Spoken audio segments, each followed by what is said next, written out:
Artyom, they say Thailand is finished. There are fierce inspections, deportations are returning, and there are million-dollar fines. Some people are being put in jail and others are having their villas seized. Tell me, is it really as scary as it seems? What is happening? We need to take a moment to understand who this situation is actually scary for. If you work and live strictly within the law, and if at some point when someone recommended something to you, you didn't just listen to casual advice in a chat or from some random person, but instead consulted a qualified lawyer who told you exactly how to do it correctly, then you are completely safe. If you have any business arrangements that are not entirely legal or perhaps even completely illegal, you should be careful. If you have a Thai nominee partner in your business, if you have purchased real estate with a nominee partner, or if you have purchased real estate through a company purely for living, not for business, then yes, you are definitely in the risk zone. Well, listen, people have been doing business in Thailand like that for years, for decades, and everything was fine. Well, this law wasn't invented today. This law is already over 20 years old. Today, they have started enforcing it. Everyone says, oh, you bought a villa through a company, so you're in the risk zone. It depends on how it was bought. If you bought a villa through a company on a leasehold, right? You have a genuine Thai partner, you pay your taxes regularly, and you also report all of your income to the authorities. Artem, you do understand that most people don't have such a crystal clear legitimate company. Most people have exactly those gray schemes, nominees, cleaners, waitresses, who probably don't even know sometimes that a company is registered in their name. Arthur, this story isn't really about Thailand at all. It's just that right now, you and I happen to be here. This is a story about the world in general. I truly believe that every single person in the world generally has about 2 to 3 years on one hand to focus on earning their money, and then another 2 to 3 years to properly legalize all of that money. This is happening everywhere. This phrase didn't come out of nowhere, did it? Pay your taxes and sleep peacefully. There is a trend towards legalization right now. It is happening all over the world. Listen, it's really just like a constant game of cat and mouse, especially because a new law has been passed or they've suddenly started enforcing it. Honestly, it's only a matter of time before another clever scheme or another creative way to bypass this or that specific law is found. Or do you disagree with that? I certainly agree with that, but only for a relatively short period of time. As I have already mentioned to you, Arthur, I would give the whole world maybe 2 or 3 years in principle for those who really like to do things in that certain way to just keep on doing them. It is a limited window, really. The schemers, yes. In just 2 or 3 years from now, well, something will probably remain, of course, but in my own view, the world will change quite significantly.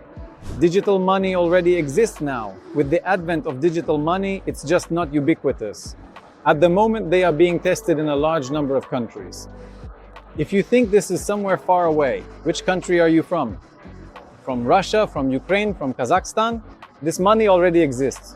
It's called CBDC. It's essentially digital money. It's a digital, let's say, tenge, right? It is a digital tenge that is tied specifically to you, Kairat. It gets uniquely assigned to you, and it stays with you. It's your salary. To you, Arthur, which you received. They will sell this to us under the guise of, it's safe, it's impossible to steal. They will sell this to us under the guise of, you can't take a bribe because everything is tracked, right, via blockchain. Nevertheless, this digital money possesses an almost unlimited number of complex functions. Ultimately, people will be able to be controlled by it. I honestly do not know exactly when this will happen. This may sound like science fiction today, but nevertheless, one could press a button and make it so that this digital money would only work in Almaty, for example, or only in a certain district of Almaty, or perhaps only in a certain building or only in a certain store. And you can also set an expiration date for this money. You can make it so that they will only work for 1 month and you will have to spend them. For now, we can only talk about this. But the simple fact is that the entire world is rapidly moving towards complete transparency, and it is becoming impossible to escape this reality. At this very moment, it is time to just adapt and go completely white, especially if you have anything gray. I absolutely agree with you regarding business. That's correct. If the law states that a Thai partner is needed, it's probably logical to have a real Thai partner. But here is the second part of this story related to real estate. Exactly. Well, that's a strict law. There are few places in the world where it is forbidden to buy land. Well, but where else would you want to buy a villa if not in Thailand? A scheme appeared. You buy a nominee company there and the house is yours.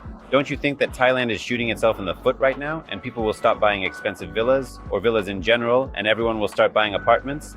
What's next for the real estate market? Will this have an impact? It might already be happening. Well, maybe in truth, the demand for apartments will grow now. Listen, I want to be clear that this is really affecting agents right now. Because clients who watch these stories on Instagram are suddenly reading some very obscure and misleading articles online. I have a client who sends me every single article. We've been on a first name basis for a long time. I tell him, come on, Artyom, Chioma, just stop it already, please. It affects agents. How will this affect the real estate market? The Thais are, of course, unique. I would use that word. They really do have some subtle nuances, just like each and every one of us, but they aren't stupid. If you kick out all the foreigners today, we know what that will lead to. We already had COVID, there were no tourists here. I was in Phuket and I remember Thais who didn't know how they were going to eat. This didn't apply to everyone, of course. For example, those who were born in Phuket, the Thais, they are all wealthy people. They have enough money for 15 lifetimes ahead. But those Thais who came here from northern Thailand and who rely solely on tourism, and then all the tourists disappeared, they ended up trapped here, districts were closed off. Back then, the government was handing out basic dry rations like rice, some oil, and other essential supplies. Thais would stand in line for several hours just to get something to eat. Try taking someone's villa away, just like that for no reason without any grounds. Are there cases? No, in Phuket. No. Find me cases where someone had something taken away just like that, groundlessly without any basis. Well, do you know of such a case? Well, okay. No, I don't know. Well, let's just say, what exactly should those people do who bought a luxury villa that is currently registered to a nominee company? What should they do now? Go to a good lawyer and don't skimp and don't listen to someone who heard something from someone somewhere about something. Seriously, just pay 10,000 baht, not 1,000, but 10,000 baht for a good consultation. They will immediately tell you the probability of resolving your issue and offer options for solving it. They exist. Well, just thinking out loud, most likely he will say, listen, let's probably try to redo this into a legal one, go and turn yourself in, pay the taxes, and say, damn, I was a fool myself. Conditionally, you'll pay a fine like this. Yes, it will hurt, but you will continue to live legally, you won't lose anything. Another option is that they will transfer you somewhere. A third option is that they will find you a real partner. We'll just go find one. And is there an option to pay someone a wad of cash, like many are used to? Yes, that exists in Thailand. But what I like is that it's understandable and somewhat predictable. Because, for example, if we're talking about corruption in Ukraine or Russia, well, that's just a total mess.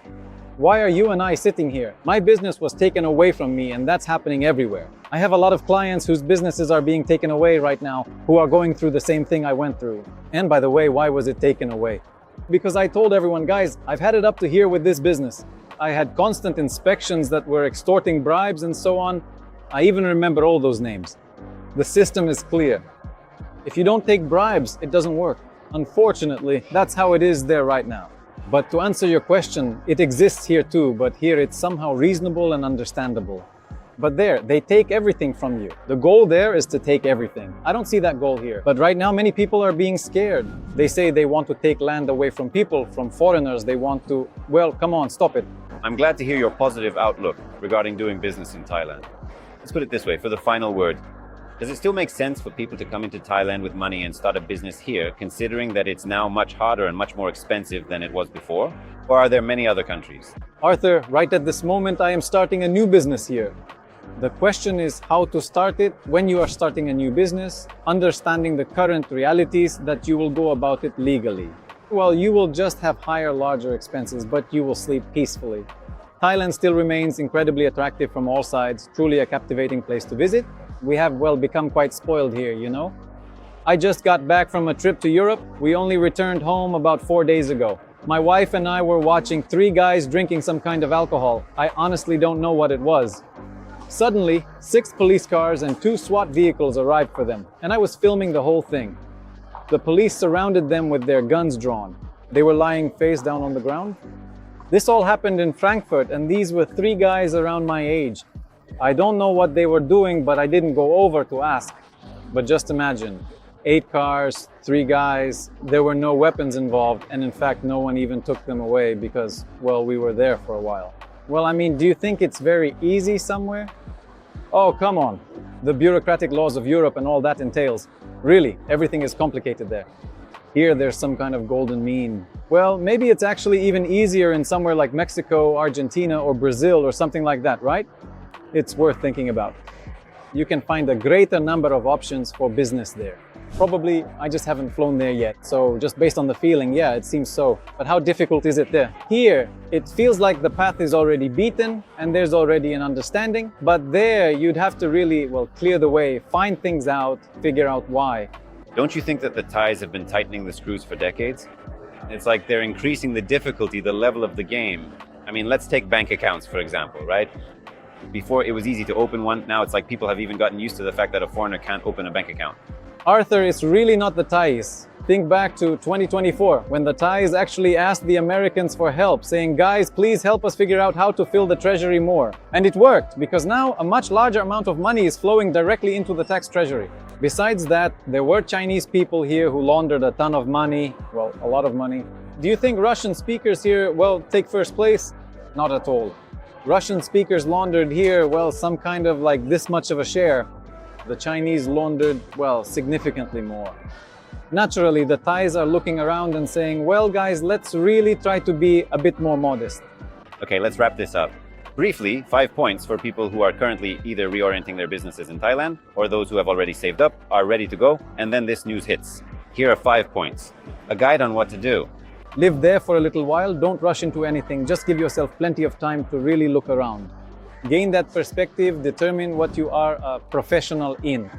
It is highly recommended that you get a consultation from a top-notch professional to guide your next steps. First, consult with a top-notch lawyer who specializes in your niche to ensure you get the best advice. 2. You can buy back your own time by paying skilled professionals to handle those tasks for you. Work legally.